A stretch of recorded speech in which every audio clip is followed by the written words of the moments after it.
Hello, I would like to share with you my innovation.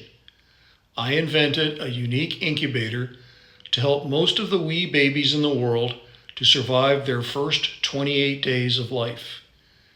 For more than 10 years, we have been testing and modifying the incubator with the input of neonatologists who work in the developing world. I was inspired to create the incubator when I learned that over 4 million infants die each year, mostly because they could not be kept warm. When babies are born early, their developing brains are not yet ready to maintain the constant body temperature that is needed to survive. This seemed to be a problem with a solution. For those of us who are lucky enough to live in industrialized nations, excellent neonatal care is available to virtually everyone. High-tech NICUs, or neonatal intensive care units, are ready to properly maintain body temperature and isolate infants from the outside world in a clean environment. Unfortunately, industrialized nations represent approximately 2 billion of over 8 billion humans now living on Earth. Most people, 6 billion, do not have access to premium health care. This is why I said that our incubator is for most of the babies at the start of their lives. The wonderful NICUs in the developed world are very expensive, ranging from $13,000 to $45,000 each, according to the World Health Organization. And they require stable alternating electrical current for their electronics. The electrical service in many developing nations is interrupted with outages, low frequency, and low voltage. Healthcare providers working in the developing world have reported that NICUs donated by industrialized nations have lasted from minutes to hours before becoming inoperable. Options to incubators for those working in the developing world include kangaroo care, which involves having baby in intimate contact with a caregiver to keep the infant warm. This method cannot be performed 24 hours a day. The feasibility of kangaroo care is limited if baby has medical complications that require external equipment. Electric radiant heaters can generate warmth with problematic electricity, but cannot be properly controlled to ensure the safety of the infant. The solutions that have been explored by others have not been able to duplicate the reliability and isolation of warming baby in an incubator. In addition to being reliable, an incubator for the developing world needs to be safe for baby, inexpensive, easy to clean, simple to operate, and require very low maintenance. It needs to maintain the infant's body temperature over an extended period of time utilizing simple technology that does not require electronics. The incubator must be able to be used by laypersons with minimal training, since healthcare professionals are usually in short supply in the developing world.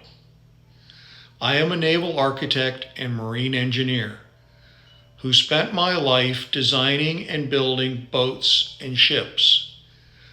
I used this background to create the Tiku, which is an incubator that utilizes warm water to heat baby. This is a major departure from the NICUs used in hospitals in industrialized nations, which utilize heated air to warm infants. Water has an advantage in that it has a much higher heat capacity than air, and that it may be heated from many sources, including the sun, propane or natural gas, electricity, and wood fires. My first proof of concept Tiku used a copper coil immersed in warm water through which water was pumped to a waterbed for the baby. It had a double wall clear acrylic enclosure with portals for healthcare providers to access the infant. It worked well, but was much too expensive to manufacture for the intended use in the developing world. The baby pictured in the demonstration incubator is my grandson, who was fortunately born full term and looks far too robust to require the use of an incubator. The second generation Tiku consists of a hull made of wood sealed with epoxy resin.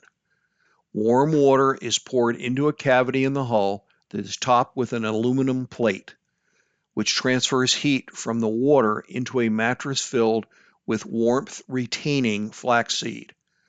A sealed aluminum pipe passes through the warm water inside the incubator, through which air is pumped with a manual blower.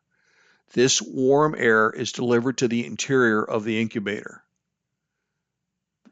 The removable enclosure for this Tiku is made from a double-walled corrugated plastic. Several clear acrylic ports are installed in the enclosure to observe the infant. Access to the interior of the incubator is provided by way of a canvas curtain on one side of the enclosure. Behind the canvas flap is a curtain of insect mesh to provide protection to baby from airborne insects that may carry diseases like malaria and yellow fever. This second generation incubator was tested by an independent third party. The temperature of the subject was maintained at 37 degrees Celsius for 48 hours. After establishing that the incubator would work as designed, I consulted with an internationally renowned neonatologist at All Children's Hospital in St. Petersburg, Florida. Fortuitously, at the time of my appointment, there were 2 visiting neonatologists from Guatemala who were able to offer input based on their experiences. It was recommended that the incubator be modified for use in birthing clinics in the developing world. Most mothers give birth in these facilities and not in extremely remote locations without any amenities. The physicians said that it would be best if several incubators were available for use that could be brought into service when required. This is a prototype of the new redesigned incubator that incorporates the recommended improvements from the neonatologists. The hull of the incubator and the cap are fabricated from molded plastic. The walls of the enclosure and the doors for accessing the infant are fabricated from corrugated plastic. One of the doors is fitted with an insert of mesh to help protect baby from airborne insects while providing outside air. The doors have plastic hinges and are secured with magnetic catches. On the opposite side of the incubator are 2 portals through which caregivers may attend to the infant. The cap has a clear acrylic plastic insert to enable the infant to be observed. The neonatologist indicated that premature infants are very sensitive to light and sound, which are both reduced by the plastic enclosure. The access portals may be closed when not in use. The clear window may be covered to further reduce disturbances to the patient. In neonatal care units, I was informed that opening of the NICUs was done as little as possible to minimize the heat loss. Most of the care of the baby may be done through the portals. Let us look at a possible installation in a birthing clinic. Tikus may be set up on low counters to enable proper access by care providers. The center of the hand portals will be at the height of a kitchen counter. The warm water reservoir may be a conventional water heater. From the elevated reservoir, water is delivered to the fill manifold by gravity. The temperature of the water will be regulated by mechanical thermostats. Water collected from the incubators by way of the return manifold is returned to the warm water reservoir by a fractional horsepower DC circulation pump powered from deep cycle lead acid batteries, such as those found in boats or trucks.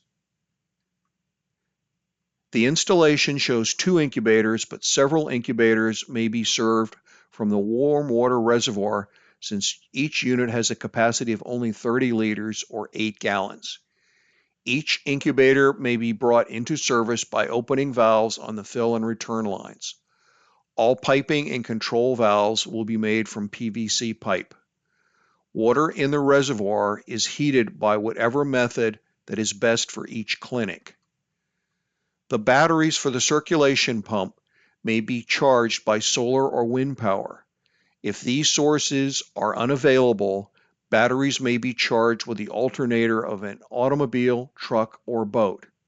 Several batteries should be charged and ready to provide energy to the circulation pump and LED lighting that may be used to illuminate the nursery where the incubators are located.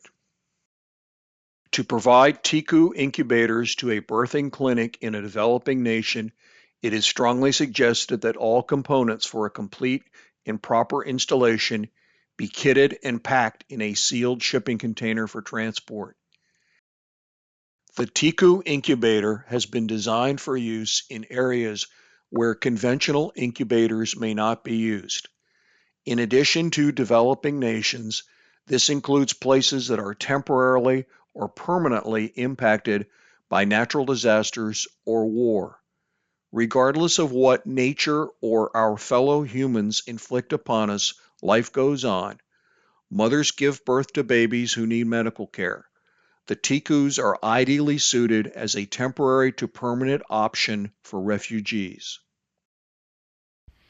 I created the Tiku incubator with the belief that newborn babies are just as important to their mothers and families, whether in Uganda, Ukraine, or Utah.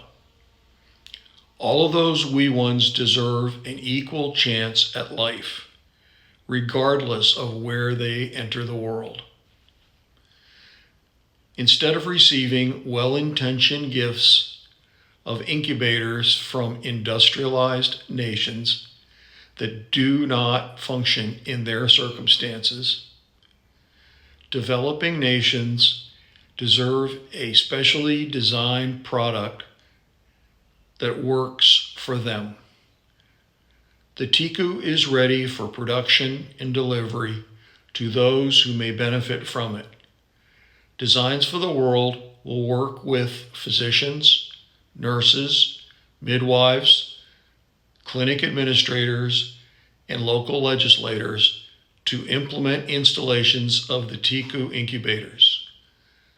Let us help to reduce infant mortality and improve the lives of babies and their families without access to the health care enjoyed in industrialized nations.